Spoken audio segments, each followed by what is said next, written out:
Welcome back to the Inside Track on Real Estate with the Decker team. And I'm Ken Decker. And I'm Yetta Decker. And together we form part of the Decker team.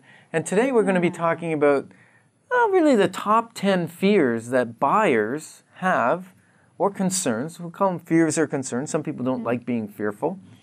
The top 10, I don't like being fearful. No, most people don't. And that's why it can become uncomfortable when you have fears. So hopefully we'll relieve some of those top 10 fears today as we discuss them. Right. So today's show again is on the top 10 fears that buyers have when they're buying a home. Exactly. So one that I think is common to many, many people is just the whole idea of finding the right home. Will I actually find the right home and in the right timeline? If I'm buying a home and I have a home to sell, are those things going to line up for me? What do I do first? Do I buy first? Do I sell first? Just there's a lot of questions and concerns around that whole area. Yeah, and even worse than buying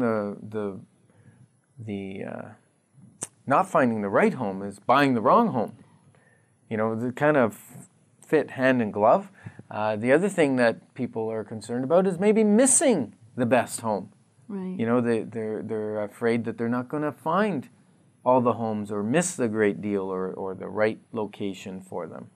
Right. So let's talk a little bit about finding the right home and maybe something we've put into place or something we have put into place to alleviate that concern that we're going to encourage you to maybe make a quick decision that may be the wrong decision before you've really thought it through. Is we do have a guarantee called You'll Love Your Home, or we'll help you sell your home, and we will not charge you a marketing fee or a listing fee for doing so. And you've really got 6 months to discover that. So it puts a lot of onus on us as your realtor to really pay attention and listen to you to know what it is that will be the right home, so that you don't inadvertently purchase the wrong home. We've sometimes had people come run to us and go, we found it on the weekend. We were out, we were just looking online, or we went to an open house and we think we found it. And we go back and we look at it again through the lens that they've told me of what they're looking for. And sometimes it's not the right home. Other times it is, and that's an exciting adventure. But sometimes just having that unbiased third party that really knows what it is you're after and isn't feeling pressured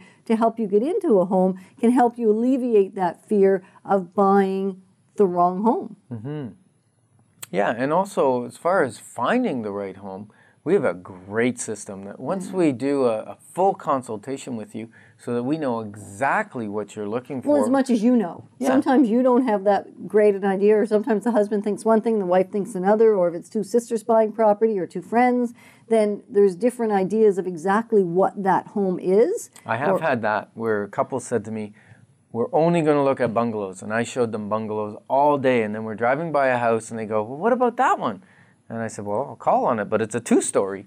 And so we called on it. It was the right price. We went in and showed it to them right away. And they bought that one. They only saw one 2-story and they thought they wanted a bungalow. So not all the time does a buyer know exactly what they want, but we certainly will listen very, very closely, and we'll set up our system so that we call it our home finder system, so that we will find you exactly within the criteria that you've given us homes for you to look at and homes for you to possibly purchase. Now, if no homes are coming up, then we may have to relook at it and go, okay, it's usually price.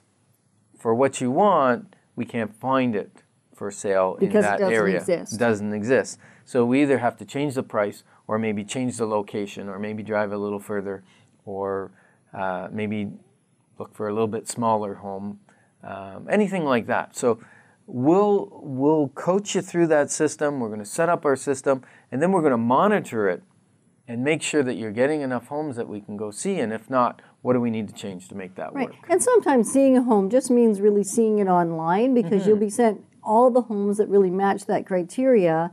And then you can look at them online. There's often videos, pictures, virtual tours, just a real good, there's the Google Maps now, so you can look at the street view, you can look at the topographical view, you can really see what's going on in that particular area. You can see what the amenities are around it. You can check out so much today online, so sometimes going beyond seeing it online isn't necessary, and you've already ruled it out. Or if it still looks appealing after you've done all that work, then we can go take a look at it. So the fear of buying the wrong home or the right home is a very valid fear, and yet if you put the correct steps in place and the strategies in place, which we believe we certainly have over these years, then it really is diminished, and you don't ever have to think that you could buy the wrong home, because you're going to be listened to, you're going to be able to speak it through, you're going to be able to reassess if you're not finding anything that really is what fits. And I've often been told, and near the beginning, I used to say to everybody, you're going to know it when you walk into the house.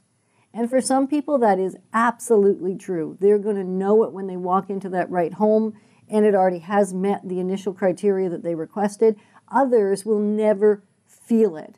So some people will just never feel the engagement with a particular house. They're going to look at it on paper, they're going to see the room sizes, they're going to see the price, they're going to see the monthly cost, they're going to see all that the home has to offer, the type of flooring, the type of furnace, the energy efficiency of the home. They're going to look at those details, the facts, and they're going to be able to deduce that it's the right home rather than actually feel it. So they'll think their way to the right home.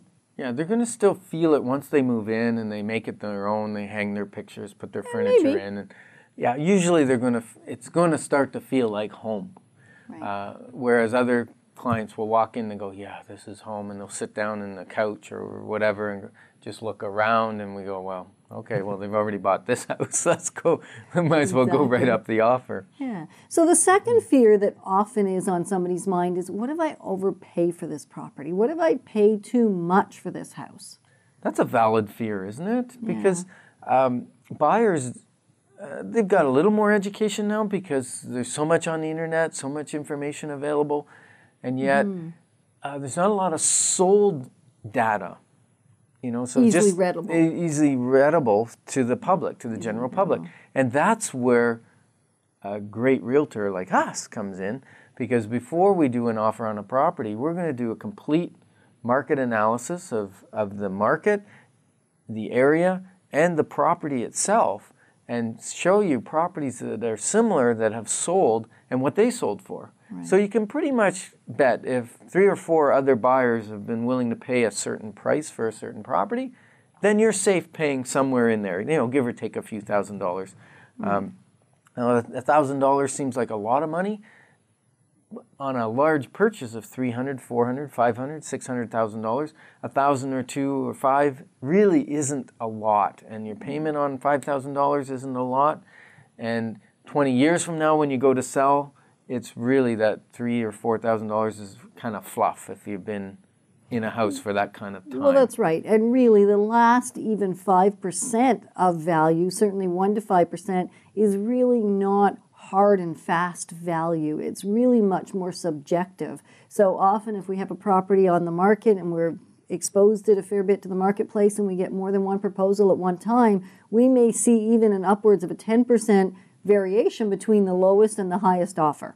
And so neither was wrong, neither party was incorrect, both parties were correct. It's just really the attachment they have to that property. So the hard, cold fact gives you an idea of where ideally you want to be, and then you really have to look at what its suitability is to you. Sometimes it comes down to, well, it seems a little overpriced, we can't really negotiate it where we believe it needs to be, and yet if we look at what you would consider your second choice, to get it would actually cost you more money than to get this one.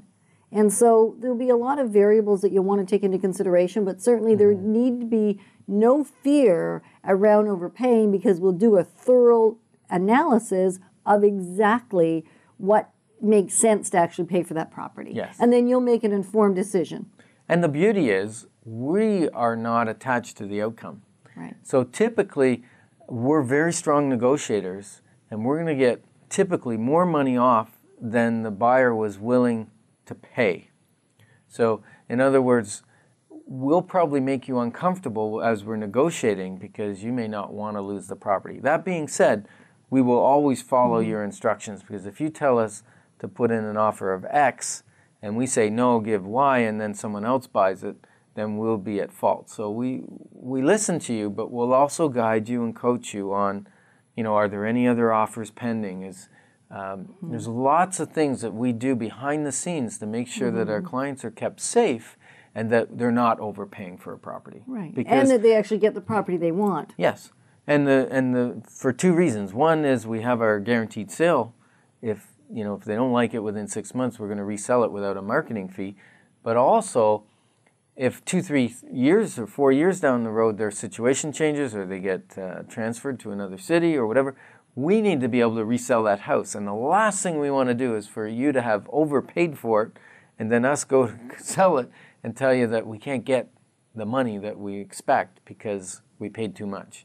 That's the last thing we want to happen, and certainly not for our valued clients. Exactly. And then number 3 that is often a fear for folks is missing the right house.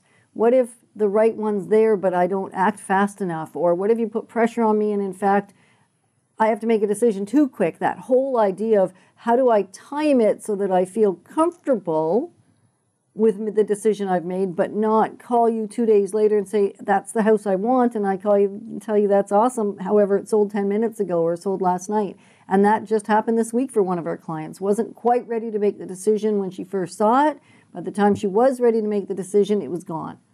So sometimes a client does have to go through that experience to be able to feel that the reason we're saying do this now isn't because we want to put pressure on you. It's because the market is putting the pressure on you in the sense that if you don't make the decision now, it's quite possible that the decision will be made for you. And in fact, this particular property, the client was feeling very confident that she could take as much time as she wanted. And she only took 24 hours. It was not an extraordinary amount of time. And the home had been on the market for 6 months plus. So it had already been out there and exposed for a long time. Nobody else had put an offer in on the property, and all of a sudden, as soon as she decides it's the right house for her, so does someone else. So sometimes people get lulled into a false sense of, I got all the time in the world to make the decision, where it's not really true. So it is certainly an area you have to be aware of and think through. No real need for a fear there. Yeah, well, one of my fears is that when I go and show property to a buyer for the first time, they maybe don't know me or trust me yet. And one of the first houses we look at is the house that they should be buying. And I just know it in my heart of heart, and I know it in my gut. I've seen a lot of properties. I know it's good value, and I know it matches everything they want, and they like it, but they haven't seen enough houses to make a decision. And it's a really tough spot that I get put in because I don't want to seem pushy and say, this is the house you should make an offer, and yet I also don't want them to lose that house. And sometimes they do, because they're just not ready. Right. And if they're not ready, that's okay. We're not going to hold that against anybody. We're going to allow them to experience the whole process of buying a home the way in which they need to. And so it's about informing and educating and making sure you've got all the facts in front of you and then moving forward accordingly. Yes. And we'll try and find another one. Exactly. Now, houses aren't all identical. No, they're not. And the challenge often, if you don't get the house that you thought you wanted, and you didn't move quickly enough and somebody else bought it, or maybe you weren't prepared to pay quite what the seller wanted to sell the home for, and then over time you look, or maybe it was too early in your search process, as Ken said, you hadn't seen enough homes yet, so you really couldn't make that decision, and then as time goes on, that home becomes more spectacular in your mind's eye than it ever really was, and so it becomes quite difficult to actually find a home that you're going to like better than that home, because that home isn't really even what you remember it to be. You remember it better than it was. It's kind of the idea of putting on rose-colored glasses. So we do everything in our power to assist you so that that doesn't happen, because that's not a whole lot of fun for anybody. Yeah, I think it's like your meals, you know, if your mom cooked you the best meal and you have that in your mind and your wife is cooking you meals, and then you go to your mom's house again and she cooks the exact same meal exactly the same way, and suddenly it's not like you remembered it as a kid. You thought, well, this was fantastic. And you just build things up in your mind over time. So, exactly. Yeah. So if you're just joining us now, you're with Ken and Yetta Decker of the Decker team, and you're listening to or watching the Inside Track on real estate. And today we're talking about the 10 most common fears around buying a home. And so if you're just joining us now, know that you're welcome to join us for a buyer workshop that we host at our office. And you simply register by calling our office, 613-860-4663. And that is a monthly thing on Thursday. So give us a call and we can let you know what it is this particular month. And so right now we're just talking about the top fourth of the fears. And that is, am I going to buy a money pit? What's going to prevent me from buying that money pit? Yeah, I think there was even a movie on the money pit, wasn't it? that's sometimes people's fear. Am I going to buy this house? I'm going to have a monthly payment. I'm going to have, taxes, insurance, maintenance, and then am I going to have to replace a roof or the shingles in the next, 2 or 3 years? Or is there going to be furnace foundation issues I Yeah, don't see? That's right. Is the furnace going to break? And fortunately, you can get a very comprehensive home inspection for not a lot of money, like under $500 typically. You're going to have a very comprehensive home inspection of the property. They're going to look for visual defects. Now, they're not going to tear drywall off to look in behind the walls, but they're going to, they're going to look for cracks in the foundation, either on the outside or in the basement if the walls aren't finished. They're looking for structural defects. They're up in the attic looking to make sure that the trusses or the rafters are in great shape, that the roof boarding isn't rotting or stained, or that there's signs of leakage. They're going to be checking the electrical system. They're opening the panel, make sure that it's not underfused or overfused or underbreakered. In other words, bigger wires on the wrong type of fuse. They're going to make sure that the furnace works. They're going to turn it on. If it's the summertime, they're going to be able to test the air conditioning. In the wintertime, unfortunately, they can't test the air conditioning because you can't turn it on when it's too cold outside. They're really going to check every system in the house. They're going to turn on every tap, check underneath the sinks for leakage, check all the doors in the kitchen. They're going to plug their tester into not every plug, but quite a selection of plugs, make sure they're wired correctly. Really, when you come away from that, you're going to have a little binder, and it's going to say what future maintenance you might entail to do, what you need to do now, what's a safety issue, is the deck rotting in the back, whatever. They're going to give you a really comprehensive, and that's going to prevent you, I think, from buying a money pit. Right. And the other thing that you can rely on is our expertise. We have sold and bought and owned many, many homes. So we're going to give you an initial cursory look. Rather than spending $500 on inspections on every home that you think you like, we're certainly going to do our best to assist you in determining whether it even warrants an inspection. Do we already see a significant number of cracks in the foundation? Do you already see water penetration in the basement? Is there evidence of something that would cause you to say, you know what, once we do the inspection, we're going to know it's not the right house for us because there's just more to take on here. It's going to feel like a money pit to us. And for someone else, it may not, because they may be handy and they may be home renovators and it may be the perfect house. So there's always a perfect house for everybody, and a house that's suited to an individual. Yeah. So the other thing to think about in relation to the money pit is just the other inspections that you may decide to take on from the recommendations that we're giving during a building inspection. We just have one right now, in fact, that we're going to have an additional roof inspection. Shingles, it's a flat roof, so it's a different style, and it's actually going to cost about $750 just to have that additional inspection. However, it's a $40 issue sitting up there if there is a deficiency. $40,000 right. issue. What did I say? $40 issue. Oh, $40,000 issue.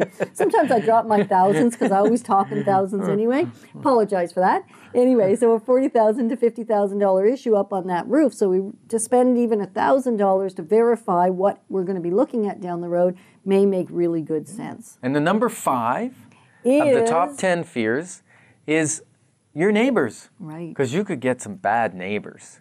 And neighbors are really important. So to solve that, what I recommend is once someone picks out a house, they say, I'd like to live here, go knock on a couple doors. Yeah. Introduce yourself. Say, hey, I'm thinking about buying the house down the street that's for sale. What can you tell me about the neighborhood? What can you tell me, or if I have kids, I might ask them, what kids are around in the neighborhood? What are the schools like? What other amenities are available? And if people are friendly and courteous when you knock on the door and and they tell you the truth about the community, that's the best thing. A realtor can't do that for you. That's something you really need to do yourself. Right. And then number 6 is, am I going to get into an area where I've got the right school for my child, or the child that's going to be going into school in a few years? And the best way to do that is do some online researching and go into the schools that in fact are applicable in your child's case, and talk to them and discover whether or not you believe there's going to be a fit here. In most of our areas now, we have quite a few alternatives as far as what type of school and what the language is, and so there are other options. There's not usually just one. However, just check that out to make sure there's a real good fit there. So that way that fear can be eliminated before you ever move in, pretty much. Yeah. Number 7 of the top fears is future development. Right. You know, we buy a property because we like the location, there's not much behind it, or there's a vacant field beside it. Look, my kids can go play in that, you know, or whatever. And then suddenly a shopping mall goes up in that empty field. Or maybe there's a traffic change. You know, the road that was behind my house that isn't that big a deal was, you know, a 2-lane road. The future plans is that becomes a 4-lane divided road with a 80-kilometer-hour speed limit and more noise coming off of the cars. We watch for that kind of stuff. Right. We know what's, you know, we work well with the city, attempting to find out exactly what future developments are going to be. They're not always accurate because developers come and they change their ideas and they you know, zoning changes, but at least you can know what the zoning is existing right now and what the proposed use of a land is. If it's similar, other houses going back there, or is that going to be a light industrial? Because at some point, zonings have to change. At some point, someone's house backs onto light industrial, and then light industrial backs onto heavy industrial, and or someone's home backs onto retail. Yeah. Because the zoning's got to change at some point. Right. And so it's just really doing your research on that. We do preliminary research with you, and we certainly advise you to call the city as well, or the jurisdiction, the municipality that you're going to be living in, and just get a first-hand knowledge. Because often when you ask one question, it's going to spark your thought process to ask an additional question that may be just that piece of information that you need to make sure you're making a good long-term decision around the area that you're going to be living in relation to zoning and even traffic noise and all of the future development things. So we can cover off a lot of that. And the number 8 fear is the commute. What's my commute going to be like? And I always recommend to a buyer is to drive from the house they're considering to their place of work during rush hour or the time that they would normally travel. Right. And then if it's in the summer, I find that the traffic builds once school gets back in and people are no longer on vacation and that. So I tell people add another 5 minutes or so, depending on how far the commute is. And then your commute could be a bus commute. So in some areas the bus commute is very desirable, in others it's not. So go online, check out the OC Transpo and exactly what's available, how far from your house to the bus stop, how many bus changes do I have to make, how often do they run, because all those things could actually literally change something that looks like a short commute from a bus perspective, may look like 20 minutes to a half an hour, and it really turns out to be an hour and a half, just based on the scheduling. So, and you can't obviously affect what changes down the road, because there's just been some recent changes in the bus scheduling which have been adverse for a lot of folks. However, you can get a good idea of what is probable for you, and you can really get a feel for that by just checking it all out. And number 9, which is a significant concern for a lot of people, and that's just the whole conversation about resale. What is going to be the resale value down the road? I love it. I love the fact that I don't have my backyard neighbor and that I've got just a street behind me. Is that good for resale? It's good for me personally, or I've got a school in my backyard and that's great for me. Or I have a bus stop at my front door and that's awesome because I take the bus every day. Is that good from a resale perspective? So we'll do a real conversation about those kinds of things. Sometimes there could be a hydro wire running through the back of the house, one of the high tension wires. And that may be ideal for you because it gives you tons of green space and lots of green beyond that. And you can't see another house and you think, this is perfect. And it may be. And yet we would encourage you to think about those factors and what that might mean to resale, so that if you're going to purchase that home, we've bought it according to the fact, the potential deficiencies that are there, and so you've paid accordingly, and then that means you can resell it again. It's about buying right, paying the right price when you're purchasing, given all of those things that you may love that may not be necessarily ideal for resale. Other than the market changing, which affects all housing, Right. The resale is primarily affected by what you purchased at. So buying it right is hugely important. Having the right realtor on your team and buying in the right location, or if you're buying a poorer location, like you said, make sure you buy it according to that lower value because of the poor location. Right. And then you can sell it at a lower value. And just expect that you will be selling it a little bit lower because of the location. And one of those other things that we'd be encouraging you to think about in relation to resale is maybe you're buying a home that's exceptional value. You think, wow, this is a bargain. we do a little bit of research and we find out that it was previously a home that grew marijuana in it. It was a grow up. And so therefore, that has to be disclosed the next time you sell it. So although you're going to pay less for it, there is some potential risk down the road as well. So just really having all that information at your fingertips is what we're dedicated and committed to doing. So what's the number 10? The 10. top. I was going to say top 1, top but it's fear. really top Number 10. 10. It's our payments. What's it going to cost me to live in this house? And when I say payments, it's not just the mortgage. It's what's my maintenance. Maybe a condominium makes more sense for me, even though I have a condo fee that I don't have a lot of control over. It may mean that I don't have the risk of all kinds of additional maintenance things that I have no control over whatsoever. So just the overall payment is a real fear. Am I getting in over my head?